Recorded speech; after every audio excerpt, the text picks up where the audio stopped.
আমি আজকে একটা নতুন রেসিপি নিয়ে চলে আসলাম মুনমুনস ভিডিও অ্যান্ড শর্টসে তোমাদেরকে স্বাগত। আজকের রেসিপি আমিষ ধোকার ডালনা। আমিষ ধোকার ডালনা বানাবার জন্য আমি বাজার থেকে মাদার্সের একটা ধোকার প্যাকেট কিনে নিয়েছি। কালো জিরে হিং দিয়ে আমি এটা জলে গুলে নেব। ব্যাটারটা থিকনেসটা কেমন হবে সেটাও তোমাদের দেখিয়ে দিচ্ছি। খুব বেশি পাতলা করলে হবে না। তোমরা এটা ছোলার ডাল বাড়িতে বেটেও করে নিতে পারো। এই প্যাকেটের মধ্যে নুন চিনি দুটোই দেওয়া আছে, সেই জন্য আলাদা করে নুন বা চিনি দিলাম না।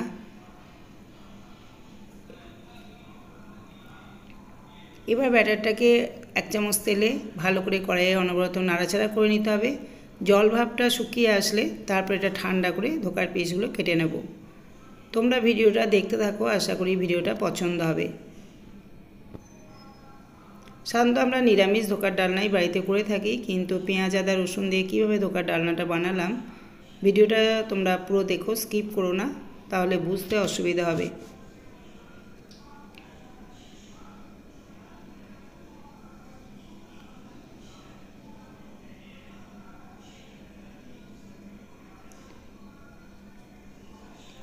এইভাবে আমি থালায় ঢেলে রাখলাম, সামান্য তেল ব্রাশ করে।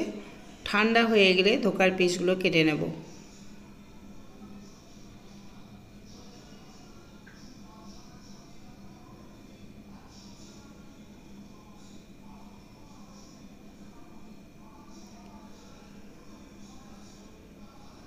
যদি ভিডিও ভালো লাগে বা নতুন কোনো বন্ধু হয়তো আমার চ্যানেলে এসে গেছো, আজকেই প্রথম আমার ভিডিও দেখছো, রেসিপি পছন্দ হলে অবশ্যই আমার ফ্যামিলির একজন মেম্বার হয়ে থেকে যেও, এটা আমার একান্ত অনুরোধ। আর ভিডিওতে অবশ্যই একটা লাইক এবং কমেন্ট করো। এবার পিসগুলোকে ভেজে নিতে হবে। আমি ধোকার পিসগুলো ভেজে নিই, তোমরা ভিডিওটা দেখতে থাকো। আমি ভেজে নেওয়ার পর ফিরে আসছি।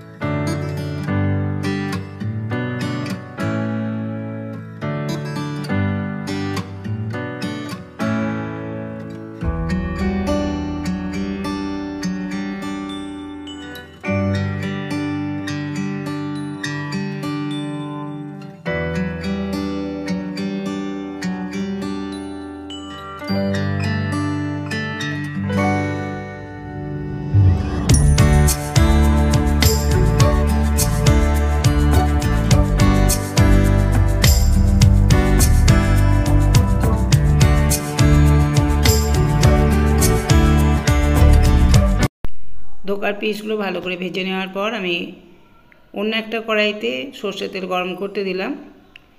এরপর ফোড়নের জন্য নিয়েছি 2টো তেজপাতা, দারচিনি, এলাচ, একটা শুকনো লঙ্কা আর গোটা জিরে।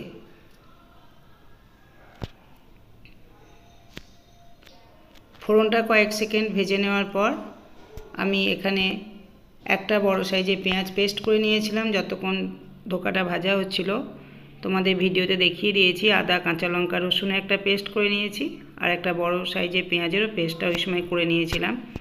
এই মশলাগুলো দেব, আর মশলার মধ্যে দেব ধনে গুঁড়ো, জিরে, হলুদ, কাশ্মীরি লঙ্কা গুঁড়ো আর অল্প একটু গরম মশলা।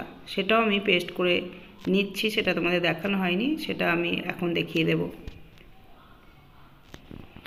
পেঁয়াজ বাটাটা দিয়ে দিলাম। পেঁয়াজটা ভালো করে ভেজে নিতে হবে।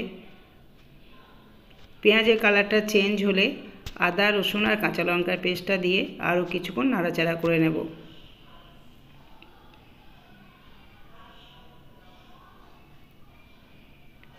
এখানে দেখো শুকনো মশলাগুলো নিয়েছি, হলুদ, কাশ্মীরি লঙ্কা গুঁড়ো, জিরে, ধনে আর অল্প একটু গরম মশলা।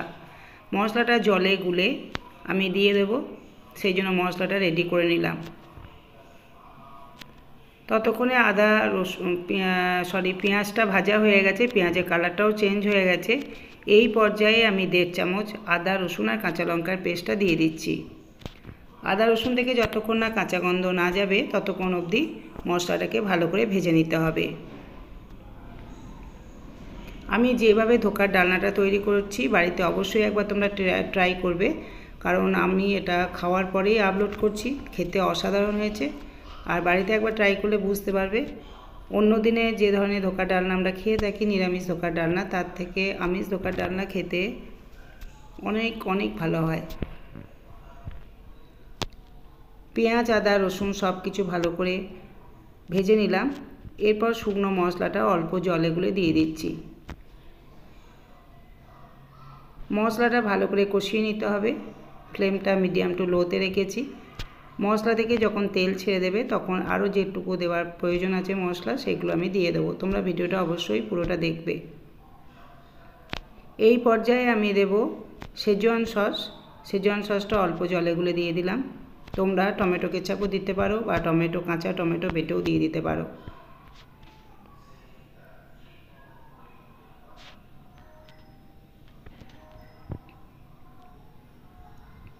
মশলাটাকে ঢাকা দিয়ে আরও 2 থেকে 3 মিনিট কষিয়ে নেব।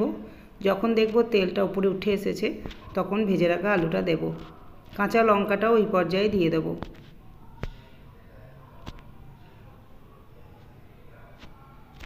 দেখো তেলটা ওপরে উঠে এসেছে, দেখে বুঝতে পারছো। এই পর্যায়ে আমি চেরা কাঁচা লঙ্কা বীজ সমেত 3 থেকে 4টে দিচ্ছি। ঝাল বুঝে তোমরা দিও। ঝালটা নিজেদের পছন্দ মতো দেবে। আমি এখানে 3 থেকে 4টে কাঁচা লঙ্কা চিড়ে দিয়ে দিলাম। মশলাটা আরও 1 থেকে 1.5 মিনিট ভালো করে ভেজে নেব।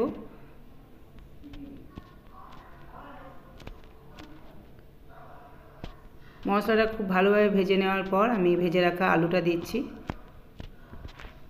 আলুটা মশলার সাথে 1 মিনিট মতো নাড়াচাড়া করে নিয়ে পরিমাণ মতো জল দিয়ে দেব। এখানে জলের পরিমাণ একটু বেশি দিতে হবে, যেহেতু ধোকার যে পিসগুলো ভেজে রেখেছি সেইটা দেওয়ার পর যখন ঝোলে ফুটবে, ঠান্ডা হয়ে গেলে ধোকা থেকে অনেকটা জল টেনে নেয়, সেই জন্য জলের পরিমাণটা একটু বেশি দিতে হয়। আলুটা ভালো করে মশলার সাথে কষিয়ে নিলাম। দেখে বুঝতেই পারছো মশলার সাথে আলুটা খুব ভালোভাবে কষিয়ে নিয়েছি। এবার পর্যাপ্ত পরিমাণে জলটা দিয়ে দেবো।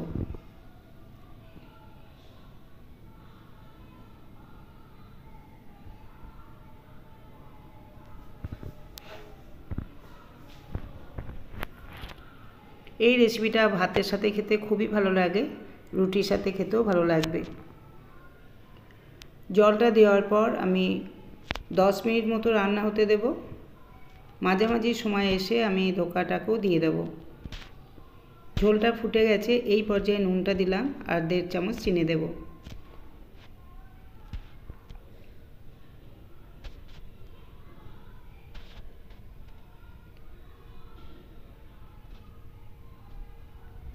ঢাকা দিয়ে মিডিয়াম টু লো ফ্লেমে 10 মিনিট রান্না হতে দেব। 10 মিনিট পর আমি ফিরে আসছি।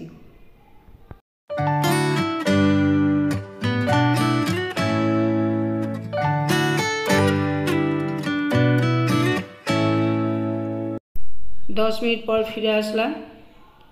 এবার ধোকার পিসগুলো ছেড়ে দিয়ে আরও 3 থেকে 4 মিনিট ফুটিয়ে নেব।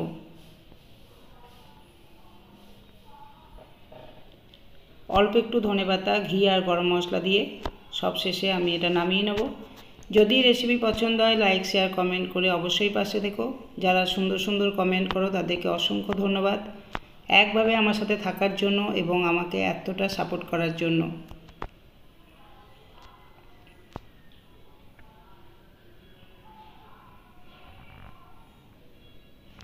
এটাতে আর বিশেষ কিছু করার নেই। ঢাকা দিয়ে আরও 3 থেকে 4 মিনিট ফুটিয়ে নিয়ে সবশেষে আমি ঘি আর গরম মশলা আর মাঝখানে আরেকবার ঢাকা খুলে ধনেপাতাটা দিয়ে দেবো। ধনেপাতাটা দেওয়ার পর 2 মিনিট ফুটিয়ে নেব। দেখো গ্রেভিটা অনেকটাই কমে এসছে, দেখে বুঝতে পারছো। আর গ্যাসটা অফ করে আমি ঘি আর গরম মশলাটা দিচ্ছি। গরম মশলাটা দিলাম অল্প একটু আর 1 চামচ ঘি দিয়ে দিলাম।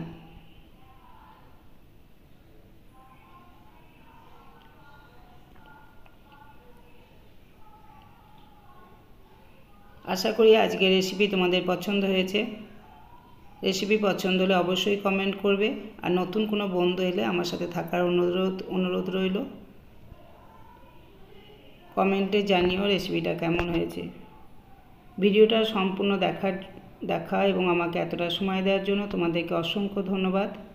নেক্সট দিন অন্য একটা রেসিপি নিয়ে চলে আসবো। তোমরা ভালো থেকো, সুস্থ থেকো। এই পর্যন্তই আজকে, টাটা।